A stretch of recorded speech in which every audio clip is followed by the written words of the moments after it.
It's been raining, it's been pouring. Chelsea vs Liverpool had me snoring. Welcome back to the Blacktown Football Hour podcast, episode 5 for 2023. My name is Mark DePoli, your over-caffeinated podcast host. Thanks so much for joining us. We've got a really good episode in store for you today. I'm super excited. Also, a premature early Happy Easter. As you can see, I'm joined by the official Easter Bunny to give you some season's greetings to those who do celebrate. First up, we are going to announce the inaugural Volunteer of the Week, so do make sure you keep your eyes on that. We will then go through some of our results as we always do. We'll then reveal the details of the Australia Cup game for both Spartans and our 2PL sides still in it. Then we're going to go through the Match of the Round review, of which there are 3 this week. Not just 2, not just 1, but 3. So get keen for that. Then we'll get into the interview. So you'll meet Adam Lutzi, a guy who's a coach and has been down a really impressive pathway of which he's just developed year after year. And for those thinking about coaching, have already started on their coaching journey, or perhaps are wanting to take the next step in their coaching journey, this is the episode you really want to tune into and the guest you really want to hear from the most. Stick around from that. You'll then hear from Premier Spurs' Zachary Turney, a man who's actually just recently received some really awful injury news, but he's here to talk about mentality and perseverance and positive outlook on life, and it's very moving. I encourage you to stick around. That's the second of our interviews. And finally, the post-match of the round debrief between Tigers and St Pats last night. It was a great game, heated but fun, lots of goals, 5 to be exact. And instead of having the podcast uploaded on Tuesday so that you could watch the pre-match of the round sort of interviews that we always do around here, we did a post-match of the round one, just to keep them their faces on the channel, of course. So stick around for that. There's some pretty fun reactions at the end of it too. But first, cue the intro music.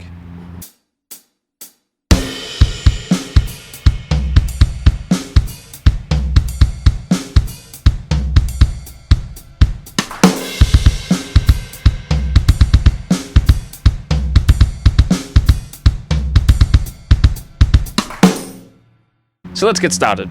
The first volunteer of the week, as we will go through all of our 24 clubs this year, it goes to Gary Mason of Blacktown Premier Spurs. I'm going to read out what Club Secretary Terry Isaacs has said about him, and I'll also put it up on the screen for you to follow along with. Blacktown Premier Spurs Soccer Club is a small club which depends on its members to help and support a proud and responsible club. Gary Mason is an outstanding club member for Premier Spurs. Like most volunteers, Gary has his own personal life, which is very demanding.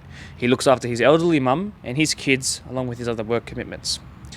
Given all of the above demands in Gary's life, Gary is firstly a coach of the all-age men's side, and he has been a coach for this team for the last 3 years with Premier Spurs. He understands and upholds the discipline required within this club to be a club member, and he has always helped out in the canteen or cooked the barbecue on most weekends, all day from 7 a.m. to 7 p.m. He's also assisted the club with general help like keeping the facility clean and tidy. If you ever want his help, he's not only willing to help, but he's very genuinely a great club person. He was the BDSFA Club Person of the Year in 2021, and Gary is now also involved in coaching the under 6s and 7s teams at Spurs, and he has the support and the cooperation from all of the parents and the players, so he's doing a really fantastic job. Once again, our club, as in Premier Spurs, is indebted to Gary and everything he is doing to ensure that we have a safe and progressive club. Premier Spurs is very fortunate to have a person like Gary, and if it was not for him, the club would never have been able to cope with its day-to-day functions. On behalf of Premier Spurs, I, as in Terry Isaacs, nominate Gary Mason as the standout volunteer not only in this season, but the last few. As someone who likes to think of themselves as rather busy, it's always humbling to see someone who keeps himself busy for the sake of getting other people on the football pitch. I was so desperate for the Volunteer of the Week to uncover the hidden gems within our BDSFA ranks in our community, and I'm glad that Mr. Mason is one of those gems, very much one of those gems. Gary, it's an absolute privilege and an honour to have you within our community ranks, within the BDSFA, and from us to you, a very big thank you. Keep doing what you're doing. On Sunday, the AYL boys hosted here Northwest Sydney. The 13s went down 4-2, the 14s down 3-1, the 15s down 2-1, before the 16s picked up a 2-all draw, and the 18s had the best result of the day as 1-0 winners. The Spartans boys hosted South Coast Flame, who had really nice jerseys, by the way, I will say that. The 13s went down 2-0, the 14s up 3-2, the 15s down 2-0, the 16s down 4-3 in a thriller despite losing their goalkeeper early on in the second half, and the 18s made it 2 from the last 2 with a nice 2-1 win. As your 2s. The Spartans 20 also won 4-1 against Bonnyrigg, and the first grade drew 2-all in a real fun game here at BFP. Pretty good all up, I would say. The girls went away to Macarthur Rams. The 14s won 5-1. The 15s did one better and went 5-0. The 16s result isn't on dribble, so I don't know it. The 18s won 2-0 before the reserve grade went down 4-1 and the first grade went down 3-0. In the first round of the Women's Premier League, congratulations for finally having the first round. It's a really exciting opportunity and competition is going to get better week on week, not just year on year. Holroyd tied 2-2 with Parkley in a Granville vs Blacktown matchup. Kellyville Colts beat Marryong 3-1 in the match of the round in a Hills vs Blacktown matchup. And another 2-2 draw between Castle Hill and Quakers Hill in another Hills and Blacktown matchup. Puts Kellyville on top of the table so far, and we'll see the goals in just a little bit, I promise. In the Premier League 2, the Deploy Premier League 2, no less, Oakville tied with St Pat's, 1-1. Tigers left it very, very late to beat Spurs 2-1 on Saturday, and Minchinbury in the match of the round won 2-1 over Glenwood. Come Wednesday night, so last night, Polonia missed a penalty but still beat Minchinbury 1-0. Oakville then beat Glenwood 2-1, and in the match of the round between Tigers and St Pat's... I'm sorry about those birds. In the match of the round between Tigers and St Pat's, it went 3-2 in the way of the Tigers in the most entertaining match of the night. New match of the round reviews are coming right up.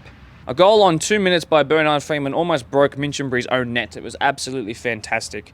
It just happened to ricochet to him. If I was to be slightly critical of Glenwood, I would say perhaps it's best to close him down faster next time, but really it happened in such a flash. Maybe next time they can pick up the goal and move it to Bernard's right. That's all I can say. What a goal. Wow, 1-0. On the cusp of half-time, a brilliant move with Minchinbury swapping wingers. Manbir Singh hadn't touched a blade of grass on this near side of the pitch for the first 46 or 7 minutes. The one time he did, he found his brother unmarked at the back stick, Manjot Batal, who finished exceptionally with his left to double their advantage going into the break. Tomoki Take was left with too many players to mark, not knowing which one to cover, and the overload at the back stick did enough. 2-0 it was. They should have been cruising, but Glenwood didn't want to sit down and bow out. This corner on 54 minutes had to be dealt with better. You cannot allow the ball to bounce in the box, let alone let Anthony Surace take a touch as he found the top corner here. On 81 minutes, Manjot Batal should have gone from hero to villain after his handball in the box, but unfortunately for one of Glenwood's favourite sons, Lachlan Innes blazed it over the bar, and that would give Mincho 3 points on home soil. Similar to what we just saw, Tigers wanted to do it 50 seconds quicker. A goal in the first 55 seconds scored by Kieran O'Hanlon, who was unmarked. You could put this down to St Pat's not quite being switched on yet so early on in the game, but I think that they also underestimated Kieran because of his size. Sorry, Kieran, but the boy can leap. And leap he did. 1-0 it was. Another set piece on 18 minutes. Byron Grandamange laned this off to Harry Marley, who took a strike that was heading on target and should be credited as his goal, even though Michael Sowa did his best to put his head in the way. In truth, it actually deviated the course of the ball past the keeper. Too much venom for Michael to do much more. Again, a case of needing to close down the attacker a bit quicker in the first place. Kieran O'Hanlon added an assist to his name for the third goal after producing a man-of-the-match performance last night, flicking this on at the near post for Blake Costa to score in his first match in Tigers colours for the match of the round. A set piece was to the undoing of St Pat's in the first 30 minutes for sure. At this point it seemed like the game was over, but that proved to be far from the truth. Even before his red card, Emmanuel Ebony had been leading the press all night for St Pat's, and this time it finally paid off, taking the ball off of Brandon Kemp of all defenders, rounding Ben Marsh of all goalkeepers, and finishing into an empty net. On 72 minutes, Alan Lackman struck an absolute pearl from distance. It stayed in the air forever, and it proved really awkward for Ben Marsh, who I think will look back and be slightly disappointed with himself, but it was really a freak goal. But that meant St Pat's were right back in it. Marshy did redeem himself with some saves later in that game that kept the lead intact, but that would be the final goal of the day, but not without plenty of feeling in between. 3-2, the way of the Tigers.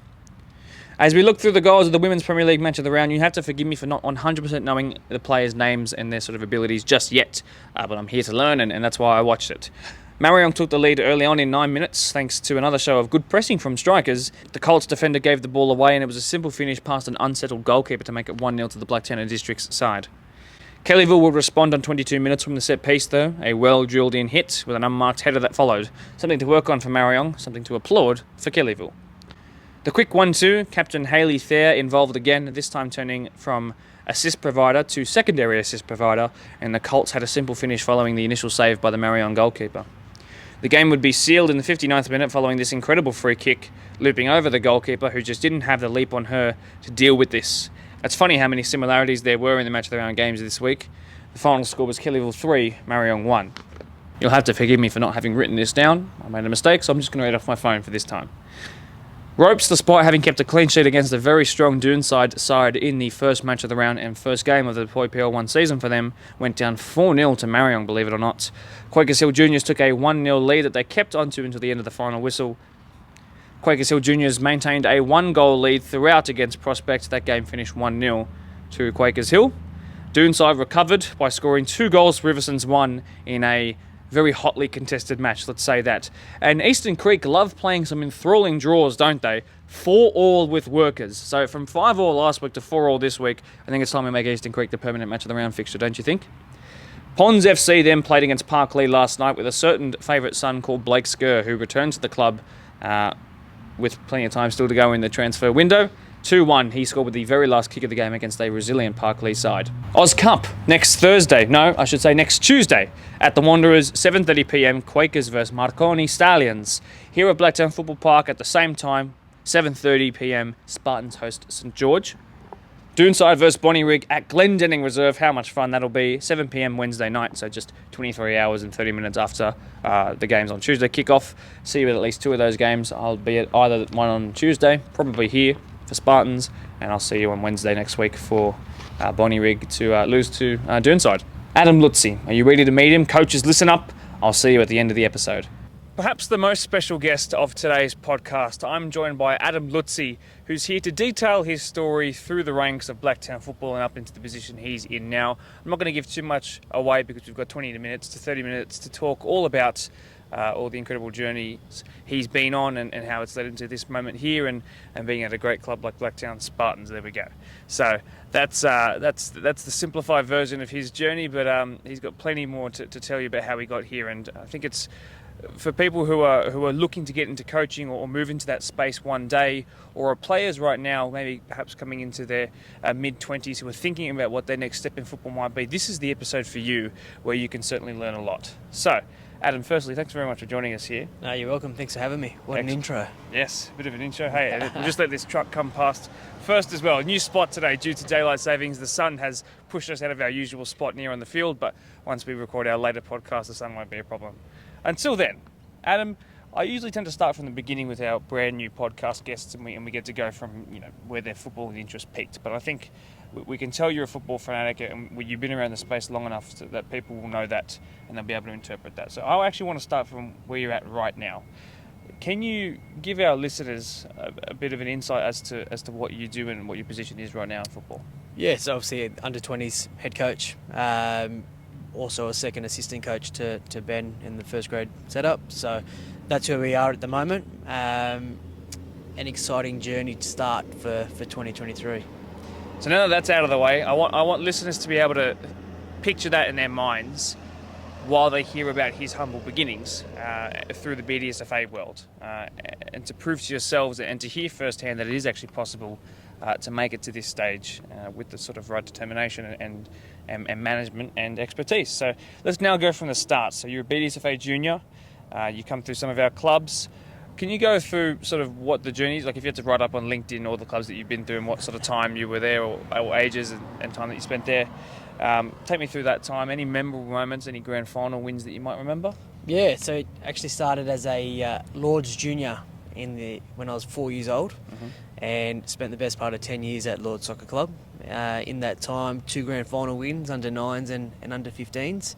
And that was where my junior football really began. I went to the local school in Seven Hills at Our Lady of Lords, and my mum was my first coach.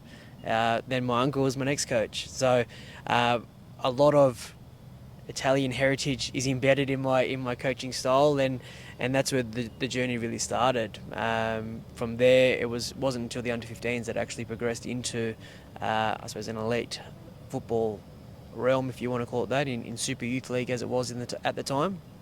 Now the league, or Youth League 2, with Canterbury Bankstown Berries, and that only came about because one of my friends asked me down to a trial down at Valentine Park, and came off the bench, scored 2 goals, and the rest is history, as they say. But that's where my junior football really started, and from there we went to after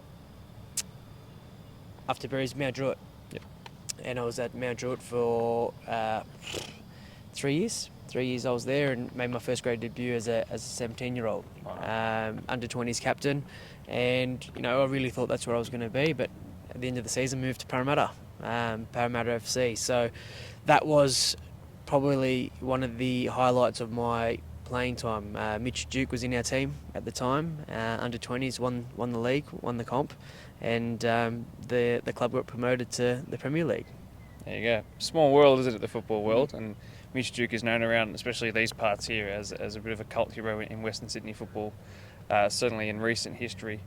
The good thing is you did very well to avoid the coaching sort of aspect as to when that came in.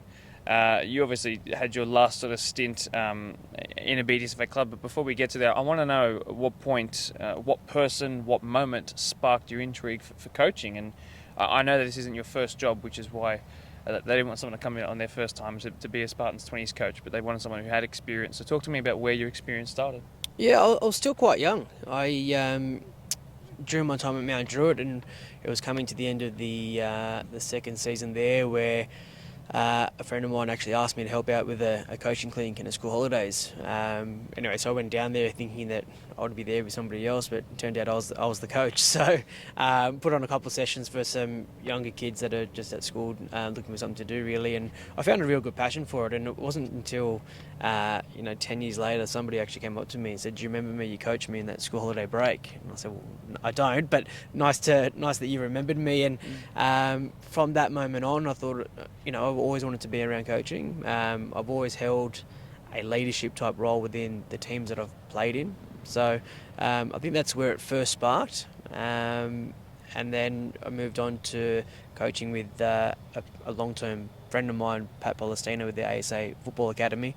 And did under 12s, under 13s there. And from then on, it's just been always coaching, always been around it. So, that's where we're at. Fantastic. Shout out to Pat and to Robbie and those boys out in Castle Hill United, Brockets I should say, and also helping out at, is it Ponds that they've helped out with At as the well? Ponds as well, yeah.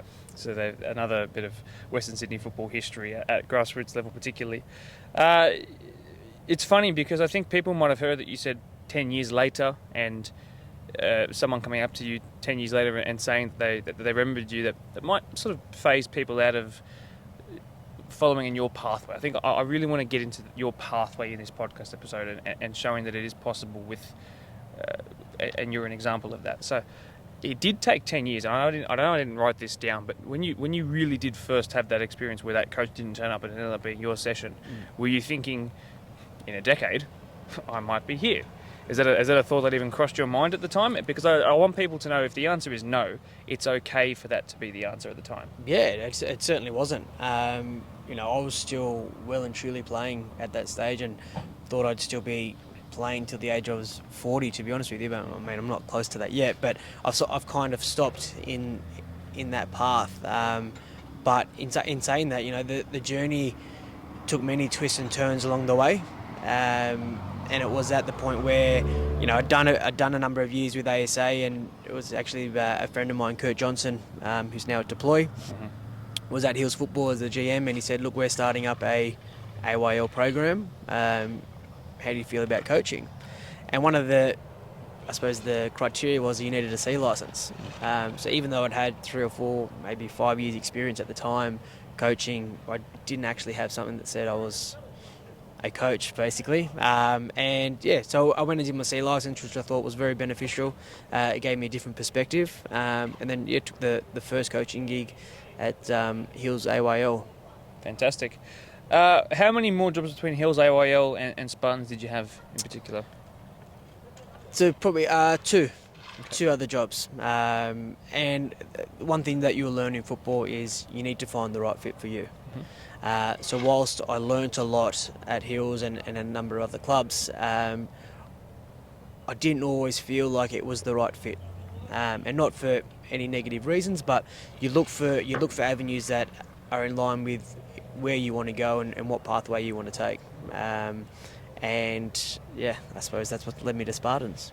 Some things that might, before we get to Spartans and really hone in on that, but before we move on, you need to juggle your coaching life with your own playing time. as well as, I imagine, full-time work. You also recently gotten married in the last 12 months or so, which is its own commitment in itself, of course, and then everything else that happens around that. So I do want to know, for those people who feel like they work and definitely do work a lot of hours in their day-to-day job, and coaching is something that takes up their free time. Was that something that you had to time manage really well? Was it sort of ingrained into you that I've always just had Tuesdays and Thursdays for training, for playing? Now I'm juggling that with just one extra day, perhaps. How did that sort of work with you with the time management side of things? Look, I've always been someone who manages to make time, and I'm a big believer that if you want to do something, you'll find time to do it. And whilst when we were playing, it was Tuesday, Thursday was training. During that period of coaching at Hills Football, I was doing the Hills Football Pathway Academy on a Monday. Then on Tuesday, the AYL were training. Then I'd shoot off to my own training. Then we'd coach Wednesday. Then we'd do the same thing Thursday. So we were training, or I was at training 4 nights a week, as it was. But it wasn't an issue for me because I love doing it. And it's the same now, whether it's 2 nights, 3 nights, 4 nights, or you're here for 4 or 5 hours on a Saturday. It doesn't worry me because I enjoy doing it. Was it a case initially, or perhaps when you moved into those slightly more senior and more time-consuming roles, did it become a case of you sort of bit off more than you could chew and then you just learned to chew harder, or what sort of was it? Yeah, look, I'm not going to lie, it does take its toll when you do stretch yourself so thin, but you really need to prioritise what you want to be doing and where you want to go with it. So whilst you learn to chew and chew really fast, to be honest with you, and I think for myself it was about time management and being honest with yourself too. Know when you've stretched yourself too thin, because you do need to apply yourself to be in a coach's role, and it comes with its own challenges. Well, that's led me perfectly to the next question. That's about how I got introduced to you. So the Schofields Piulo, as a very niche crowd might understand, you were part of Riverstone Schofield's deployed Premier League side. You were involved in a couple of match of the rounds. You scored an absolute beauty, which I will attempt to plug right here. Welcome back from that great goal. It was at the front of all of our Goal of the Week posts last year, so you've definitely seen it before. But that was this guy who scored that. You then, from my understanding, you then stopped playing, and that's still the case now. So you're not playing at any sort of local Premier League level anywhere. So talk to me about sort of 2021 cancelled season, and then sort of get to the point where Spartans came calling and you sort of had to make your decisions around there. Yeah, look, good. At the start of 2021, when I first went to Riverstone, I went there with a mate who we were originally at Winston Hills, and the team sort of went their own ways as we did. We'd been there for a number of years, and I was really tossing up whether do I play, do I coach, do not either of them. Ended up doing both, and we ended up at Riverstone, and look, they were a great bunch of guys. The football was great, the environment was great, and I was really enjoying my football again. Obviously took on coaching in the same aspect, and again with COVID involved, it did take its toll, and you wear yourself out. So then I had to make a decision on what do I want to do.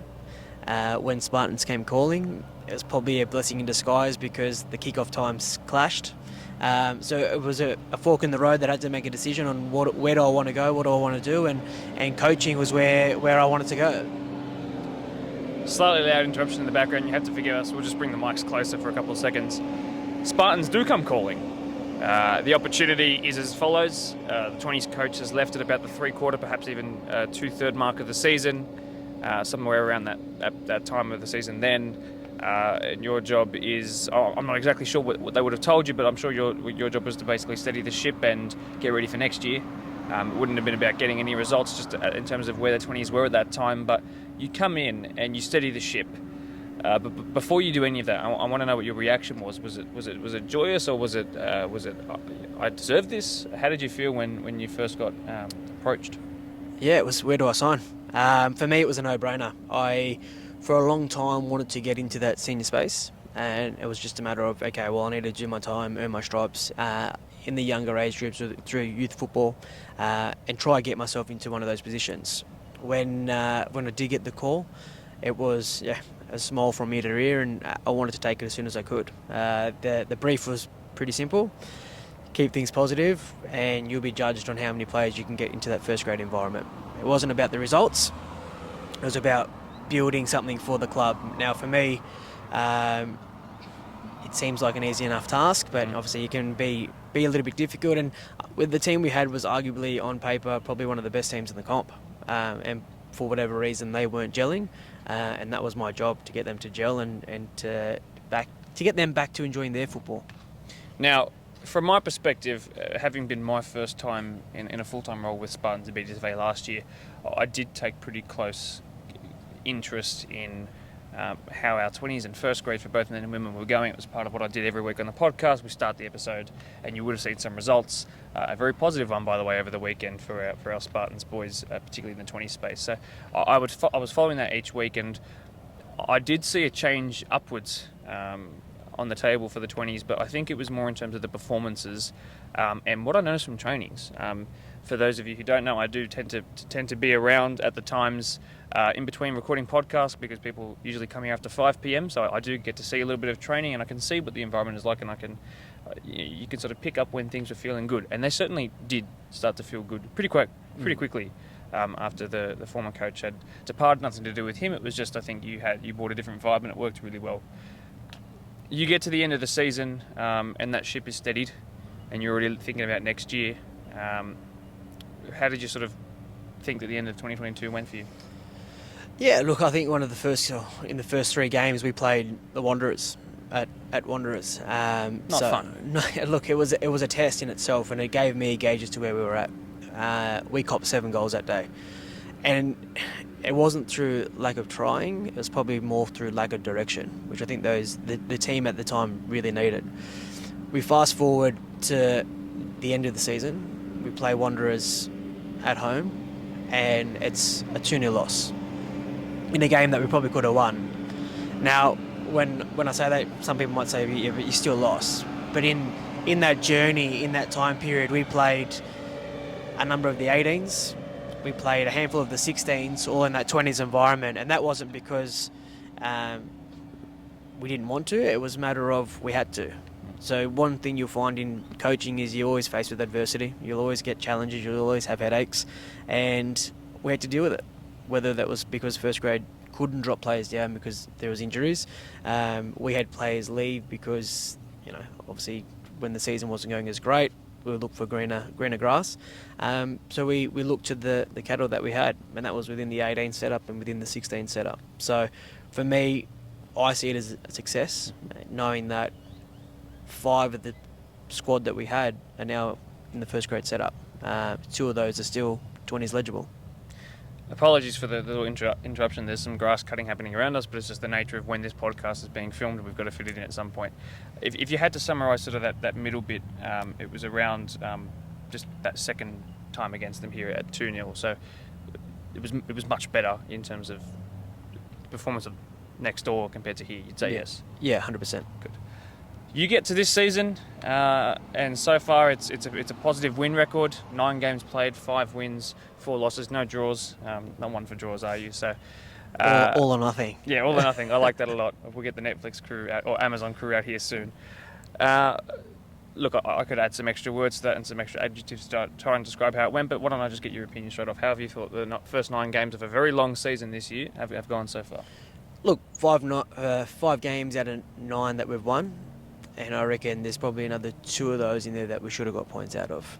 I'll always look for areas that we can improve on. So yes, we've got the 5, we can bank those, but there's areas that we can improve. And as a whole, we're happy with where we are.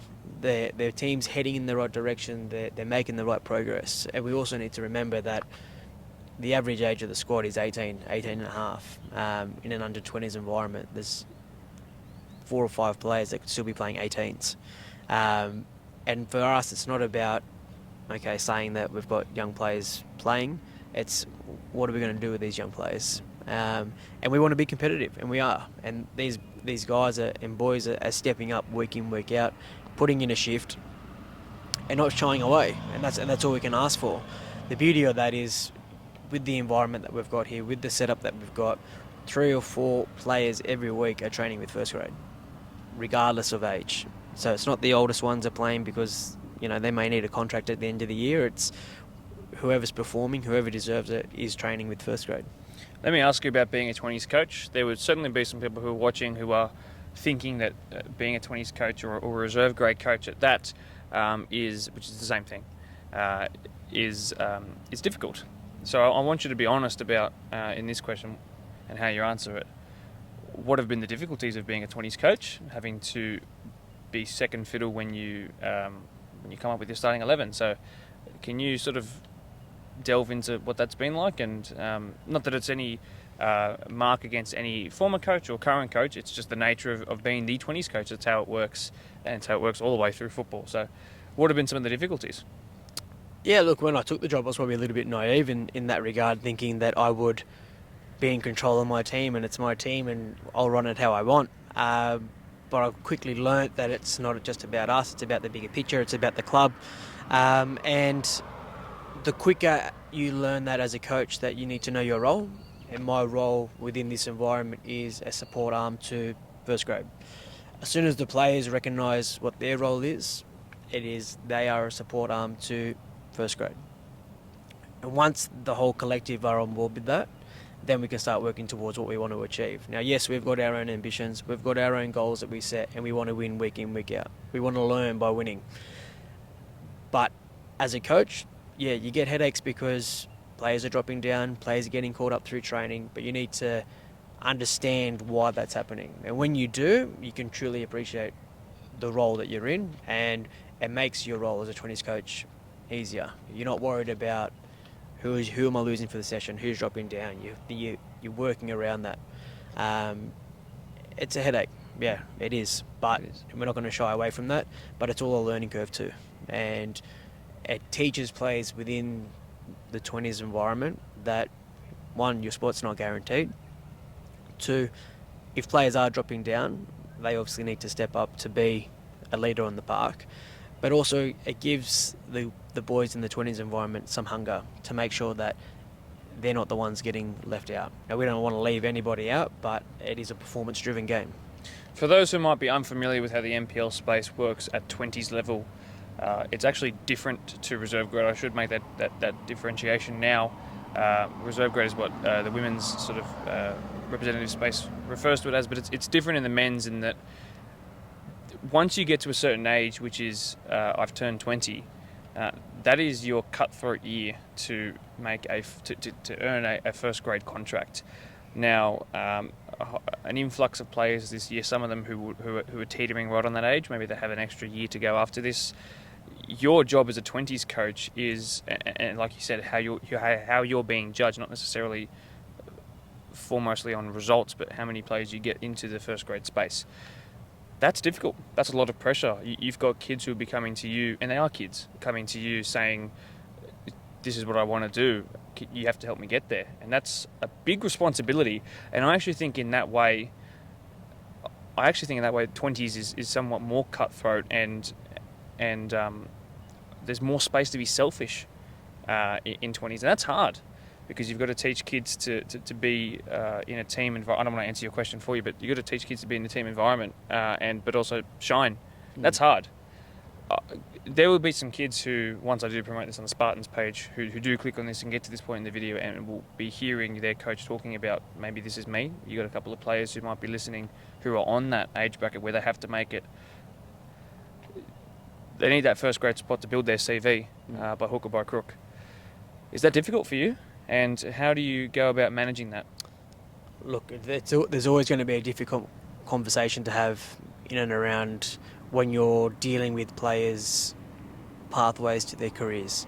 But with this environment in particular, we've got a big advantage to us in that I'll run, along with my assistant, our 20s session. From there, I'll flow in straight into the first grade session. And as I said, we're getting 2 to 3 players every week training with first grade. So I get a live feedback on where they're at. They get live feedback on where they're at. So the conversation becomes a little bit easier. But in saying that, yeah, look, we want to get as many people as we can into that first grade and get a first grade contract.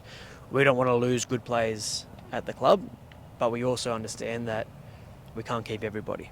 So For us, it's about getting players to a point where they are in the best position possible to further their career, whether that's here or whether that's somewhere else. We want to set them up, and if at the end of the day, if they leave to go to a first grade environment somewhere else, that's football, but the message is that they came from Spartans. And if we continuously produce players, obviously we'll have the best pick because they'll stay here, but if we're filtering out to the rest of the league, then the world of football is better for it, I guess. For sure. I would be correct in saying that you would have been in that situation yourself when you moved into the representative space. What was your experience like with it? I know I didn't write this down for you, but you mentioned it in one of the earlier answers to one of my questions. So what was that like for you in your own experience? Yeah, look, I think that shapes probably the way I have conversations today because the experience I had wasn't great. People will often tell you what you want to hear until push comes to shove. And they either push you or shove you or they keep you. But it's really important for me that I'm really open and honest with my players. And I will be, and I always am. And any time they do ask me the questions, I give them the honest answer. The reality is, most of the time, they need to work on something. Yeah, that's very good and very honest. And that's what I really like about this episode so far. If you heard that car coming past, by the way, that's our next podcast guest. Funnily enough, thanks for keeping your car quiet as you did, Zach. One of my last questions is, and I know we're taking quite a long time, but I think it's a really important episode, is about when you do see a player make a first grade debut, or is on the bench, for example, meaning you might get less use of them in your game, which is, when you get to the end of the season and you lost a game 1-0 because your 20-goal season striker was playing first grade that week, that's difficult. How do you manage that? Are you more proud of your players for stepping up, or do you worry a little bit about your own team in that time? How do you? Again, I go back to how do you manage? I've said that quite a lot, but how do you manage that sort of feeling and that emotion for yourself? Look, the toughest part is that the playing group will feel it the most. But in saying that, with that comes opportunity. There's an opportunity for a player that's been given a first grade call-up, which is great, it's proud, it's good for the club. Just recently, the Australia Cup game, we had 2 of our 20s players play 20-25 minutes, which is amazing. Jordan scored, didn't he, as well? Well, Jordan's one of the ones that came up and played. Signed first grade this year as he needed to, but scored. But we also had Joey Hasham and Connor play in that Australia Cup game. So they're proud moments. In saying that, when those players do press up into a first grade environment or first grade come calling, they take priority and we accept that. But it also bleeds opportunity for somebody else to come and show what they're worth. When nobody gets called up or nobody gets dropped, things can become stagnant. So it keeps things live, keeps things active, keeps players hungry for more opportunity. And we've been surprised this year, and sometimes players don't get as much opportunity as they should, and when they do, they take it. So it gives us more headaches, which is what you want as a coach. That's good. More headaches. That's the I might even title the. No, I won't. But it could be one of those like little grabs that I take, certainly. Very last question. I'm not sure if you even realise this or if our viewers have realised this, but if you've gotten to this point of the episode, you'll realise that Adam is where he is because he said yes to a mate asking him, do you want to come and co-coach a clinic?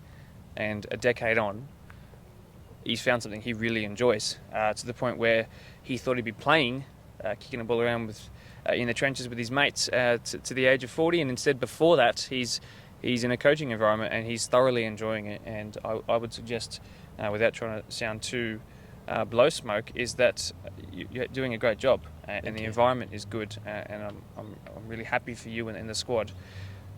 What advice would you give to someone besides just say yes to the opportunity? Would you give to someone who's thinking about coaching, is getting to the point in their career where it could be time to think about coaching, or maybe just has already started and is thinking about taking the next step up? Yeah, look, I think the biggest thing for any coach is stepping into the unknown, because nobody's born into a coaching role. Nobody does coaching. At some point, you always start with zero experience. I think there's plenty of opportunity, especially within the BDSFA, to join on one of the coaching courses, to put your hand up to be an assistant coach, whether that's at grassroots or to in the AYL or here at Spartans. If you want a soft landing, assistant coach is probably the way to go. Obviously, as you progress up the age groups, that role becomes more and more important. So if you want it, go get it, basically. Fantastic. Adam, that's a wonderful story. It's great to be able to get you finally on the podcast. Keep doing what you're doing, and I hope you've maybe inspired some people to make some different choices about, or perhaps a brand new choice, a brave choice about what they might do in their next step in the football world. Thanks for having me. Zach, this isn't going to be an easy thing for you to talk about, but I want you to know that I especially, but all of our listeners, really appreciate your bravery for being on here today. Last year, you might remember, if you saw, we spoke to a certain Marion coach. His name was Shia. He used to be involved at really high level in the NPL space, had moved overseas, got homesick, came back, did his knee 3 times in the space of 5 years, and that was his time. But he found a massive passion and love for coaching, and his story was about how he'd gone through that mentally and found a way to still keep loving his sport. What you might have gathered right now as listeners who don't know what's happened for our Premier Spurs Premier League player and captain of the great Premier Spurs is that he's right at the start of his recovery for a pretty bad injury, which he will detail as per the referral on his phone in his right pocket right now when that time does come. But his situation's very raw, and for him to be here, I'm very appreciative. Zach, before we start, I just want to know, can you read out that full diagnosis for us, and what does it say? Yep. So firstly, just thanks for having me. I'm glad I can be here and share all this. So the report from the doctors was I've torn my meniscus, I've ruptured my ACL, and then obviously bone bruising and fluid all through the knee. So I did a good job of it. Look, you got to make the light out of it. There's no point being sad, and obviously it is upsetting that the season's probably well and truly over.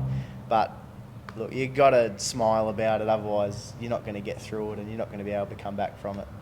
The reason why I've asked you to be on this podcast today is because I want people who have a family member, a sibling who's got an injury, perhaps in their own sport, somebody who listens to this, is perfectly healthy and then gets injured maybe this week, next week, even a couple of months from now.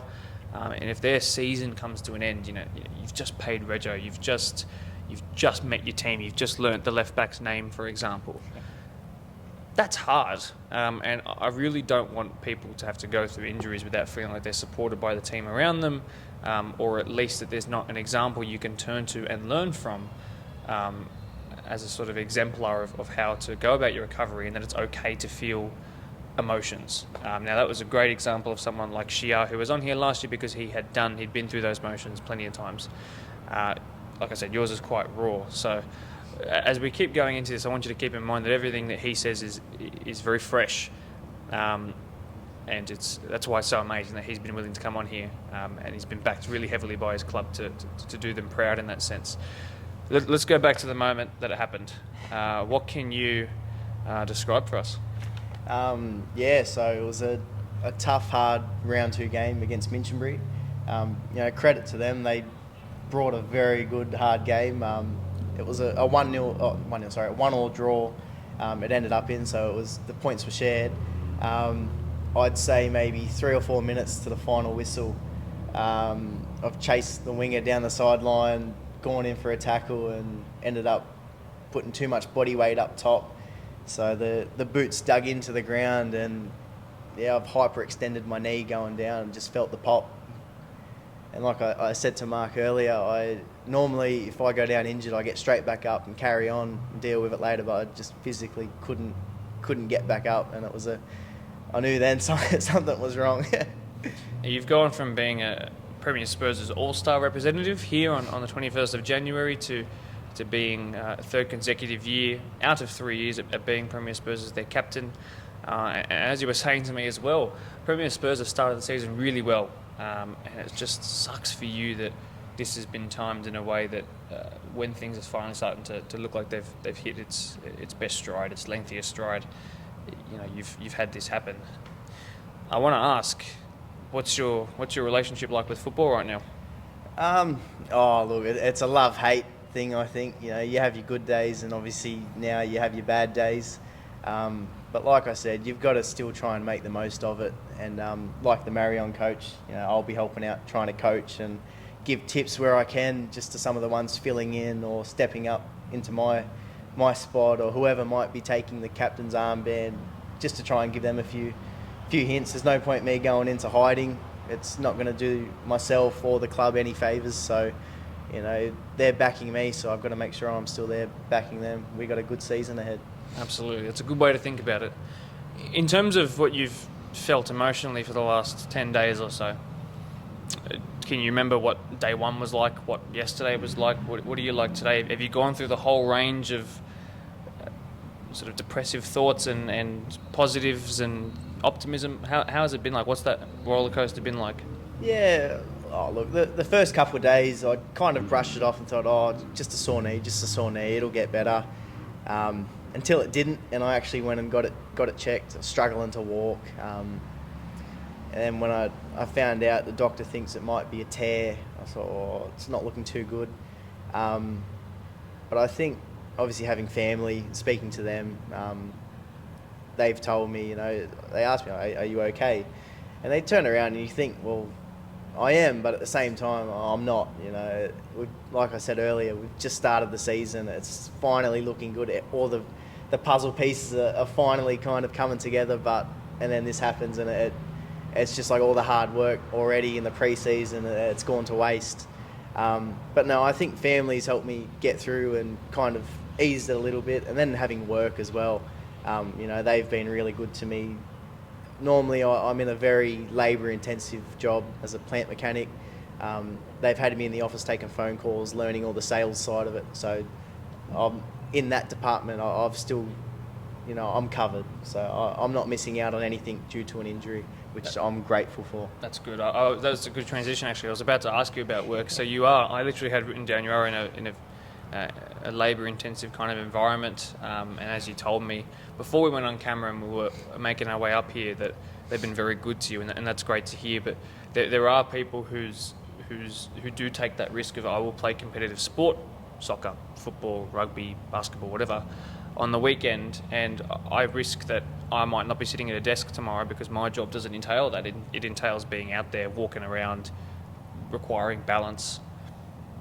Were you worried about that for a little bit? What was that first phone call like, for example, to your boss or your supervisor?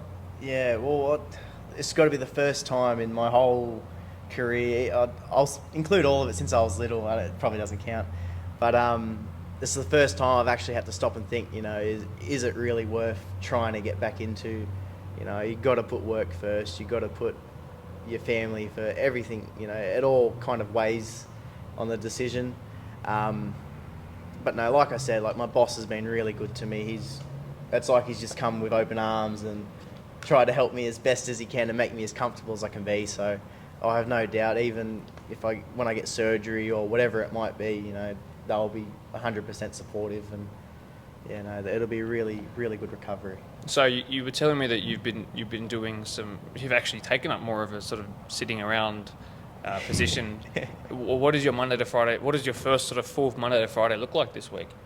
Well, at the moment, it's more so just kind of supervising the apprentice, giving him a hand. That way, he's not out there alone.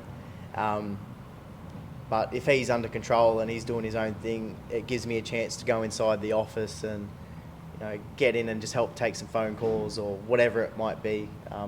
But like I said, they're really good to me, and I'm not travelling any further than what I need to. I'm not climbing or lifting what I don't need to, and it's really comfortable. Fantastic. Now, across the next, let's call it 9 months, the rest of the year, you're going to find that you have a lot of downtime, less training, and while you might be at training or be at game day, it's still time that you're not going to be doing as much. Have you thought about already, or have you already sort of taken up anything to fill in those gaps? Have you got a new hobby? Have you started singing, for example? Have you sort of started to plug those gaps a little bit? Definitely not singing. I've given that a shot, and it didn't take longer than 5 minutes to work out. That's not a pathway. No, like I said, I think working and just spending time with families, covering a lot of time at the moment. I mean, it'll give me a chance to catch up on FIFA. That's always a good one. But no, it's look, I don't get too much downtime between work and my partner and family. But when I do, I'm always keeping busy, so I'm not sitting kind of by myself getting down about it. No, I've always got something to do, which is good. Have you sort of sat down and thought about any goals in particular? Not in terms of recovery necessarily, but I want to get out of the house this many times, or I still want to be able to do this. Have you thought about that at all? You can say no, that's okay. I haven't had too much of a thought. I think what's mainly on my mind at the moment is just getting through, if I have to get surgery, just getting through that and just taking it a step at a time on the right path to get back. But look, I've already kind of come to terms that I'm probably not going to be touching a soccer ball for the rest of the season, and I'll try and take more of an assistant coaching role or whatever I can do to help out, even if it's just putting the flags out, just something to stay involved and keep active and out there. But yeah, I haven't really thought too much about that. Very good. Very, very good. The fact that you're still looking to be active is really important, in terms of more than just keeping physically fit, but just getting some sun into you, some vitamin D, and socially and mentally what that will do for you. So it's very good that you're around that already, and it sounds like Spurs are being really supportive, as we'd expect all of our 24 clubs to be in a situation like this, especially in the Premier competition. I want to talk sort of directly to our viewers, those who might be battling injury. This is a podcast that's also going to be shared with Spartans' audience, so their situation's a bit more, it could seem a bit more dire in the representative space than it is the local Premier League space, as serious as we take our competition, of course. But there are certainly going to be people who will watch this and have suffered through injuries or about to, or already have in the first couple of moments of the season. And I think the point of you being here and being so brave, and I will reinstate that it's very brave to come on here, and you haven't even found out if you're having surgery yet, so it's very raw. But season-ending injuries and injuries that do really affect you just away from sport are common. They are very common. It's also very likely that you might never get one, and you can play through pain, but this sort of thing is different. So I think it's important that you're here. I don't think you're in the best position necessarily to give advice just yet. You haven't sort of been through the hardest parts, maybe in terms of the coming to terms with it. That's really where I can sort of, what we've sort of gotten out of you in this episode. But I think if you had to sort of summarize, have you learnt anything about yourself in these last couple of days? Have you sort of thought, yeah, I'm coping with this better than I think I am? Anything like that? Yeah, well, I've learned I'm not indestructible. No, look, I've never in a million years would I've looked at a piece of paper and thought I've ruptured an ACL or something. It just shows, it can happen to anyone, and it's just a part of it. You always risk it, and as much as you don't want it to happen, you can't help it if it does. That's why I say you got to try and make the most of it, see the light in it. Although it's a long, painstaking recovery to get back out there, it's like I said, there's no point being sad about it or whatever. You just try your best to stay involved and stay happy with it, because that's all you can really do, I think.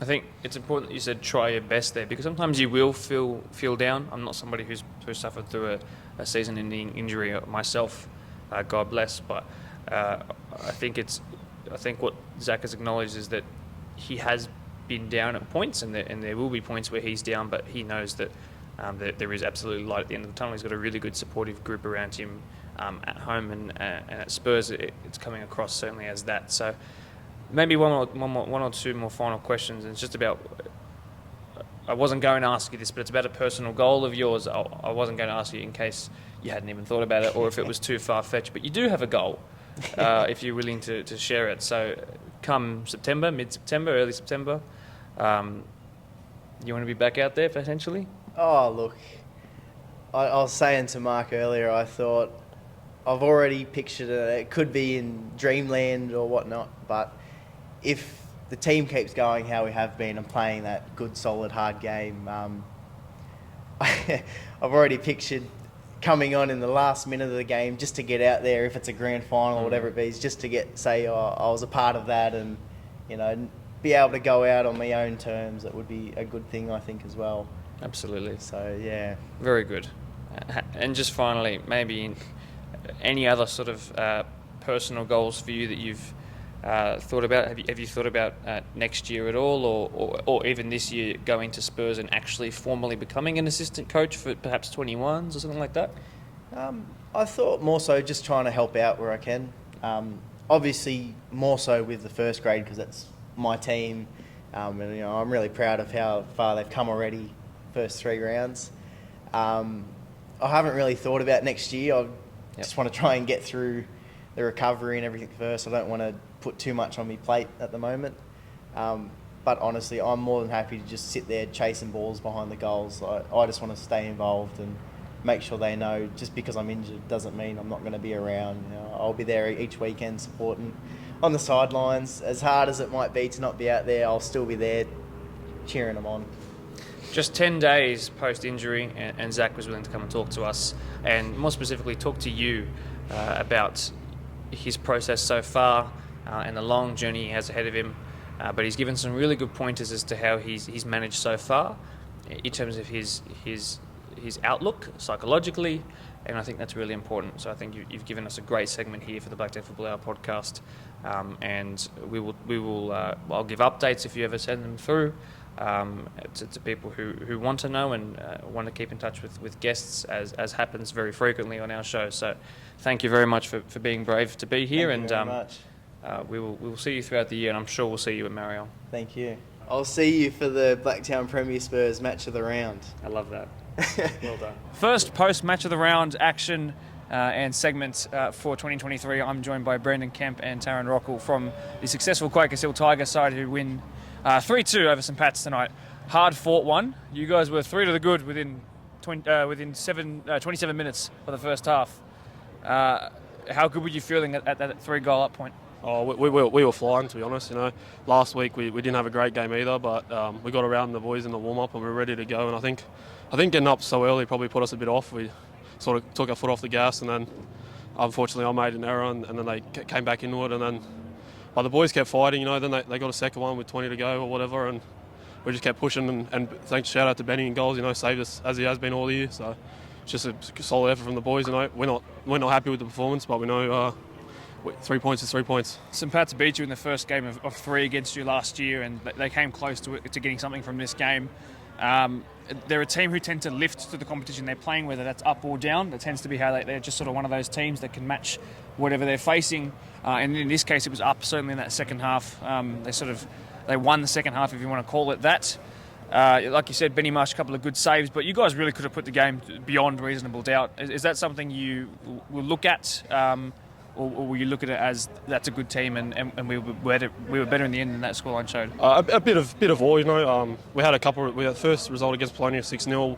We put every chance we had away, so it comes and goes. And as long as the boys keep fighting, keep pushing, I think this team's going places. And on another day we're up 5-0 at halftime, so it is what it is. We'll get back into training next week and be ready to go next weekend.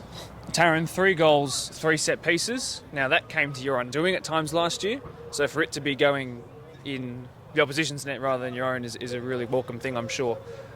2 corners and then 1 laid off free kick on this end. You happy with that? Yeah, very happy, because obviously they're the chances you've got to take. Yeah, when you get set plays and things like that, they're the chances that you've definitely got to make something of it and put it in the back of the net, because otherwise it's a pointless thing. You might as well just kick it out and just give it back to them. But yeah, you've got to turn it around, and yeah, the great start with scoring within the first couple of minutes, how much that can turn a game and put things in good stead. Just the last question about the nature of the win. The scoreline will say that it's very close, and I would say that it was a very close game in terms of both of the teams' respective performances. Are you happy with the way that you guys won today, or do you think there's more learning points from it? Definitely more learning points from it. That good old tale, as I say, of a game 2 halves. I don't think we quite came out to what we potentially can play at in the second half, which obviously allowed St Pat's back in the game. But that's what we know St Pat's can do. If they get that one, they can get a roll on, and how quickly they can turn a game. Because they are a team that never gives up. But yeah, we've got things that we can go back to the drawing board with to fix up in that second half to make it a full 90-minute game next time. Fantastic. Thank you very much. Go home, rest up. Nice to see you Cheers. guys again. Ta. See you later, guys. A lot of the St. Pat's boys have to wake up early tomorrow. It is currently 10:45 p.m. on a late Wednesday night. It's nowhere near the end of the week. There's still plenty of time to go, even though it is the Easter weekend coming up. So what I'm going to do is I'm going to fill in for St. Pat's and give a bit of a debrief based upon what I saw, and having known the players pretty well for the last couple of years, I'll give my assessment. Nothing against them. They just had to go home. It's something we couldn't find time to do before the match, and it's just the nature of being busy. So St. Pat's, like I said, with the Tigers, are a team who are very good at raising or lowering to the level of the teams that they're playing against. So if they're playing against the bottom of the table, they can tend to fall into the trap sometimes. If they're playing against top of the table, they can really get in the heads of their opposition, and they nearly did that tonight. They won the last 60 minutes of that game, or last 50 minutes of that game, and you would say that if it wasn't for some fantastic goalkeeping by Ben Marsh down this end of the pitch, it could have been even at the end of the game, perhaps even more. I would suggest that from probably the 35th minute onwards, Tigers had a bit more dominance 5 minutes or so after their third goal and the final goal of their game, but from about that 35th minute onward, it was St. Pat's, Emmanuel Ebony, who did really well, and then unfortunately got himself sent off. T-Boy when he came forward, so Tamba Aliyu when he came forward. Kwange from right back was very good as well. A lot of their subs made huge impact, and I had a chat with some of them before they ducked off quickly, but they had a lot of 21s players playing today and in defence as well, and of course they had 2 injured defenders go down. So to come up against the Premiership favourites, who are now 4 from 4 and have scored 14 or 15 goals in their opening 4 games and been pretty good at the back.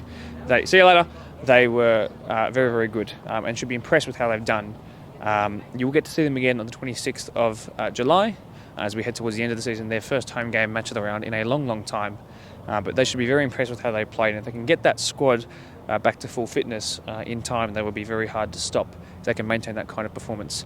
The way that they sort of niggle and get in your head, it's powerful, and it can be lethal. And with a bit better finishing perhaps, and a couple of players just adding a bit more quality, just 5% more quality on the end of their sort of final pass or last pass into the box or the cross, they will go places. St. Pat's very, very impressed. It's great to have you guys back on the match of the round.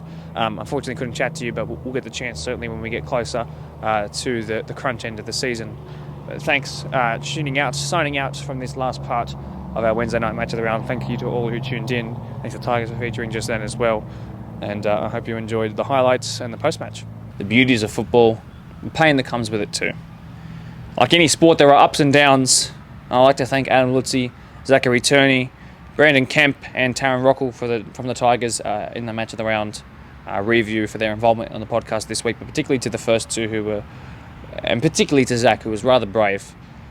Tomorrow, the first goal of the week will be announced, so get keen to see who won. Don't forget to send your entries to goal@bdsfa.com. Congrats to Gary Mason for being considered the Volunteer of the Week for Premier Spurs. An incredible volunteering effort, and we can't wait to see what else he does this year and who will be up next week. I think Marion is next up, so make sure you check the schedule, guys. And like every video, please, if you did enjoy, subscribe to the BDSFA as we head towards 1,000 subscribers. We're over 3/4 of the way there. Thanks for being here. Love to you all. Happy Easter. Bye. Oh. Cue the outro music.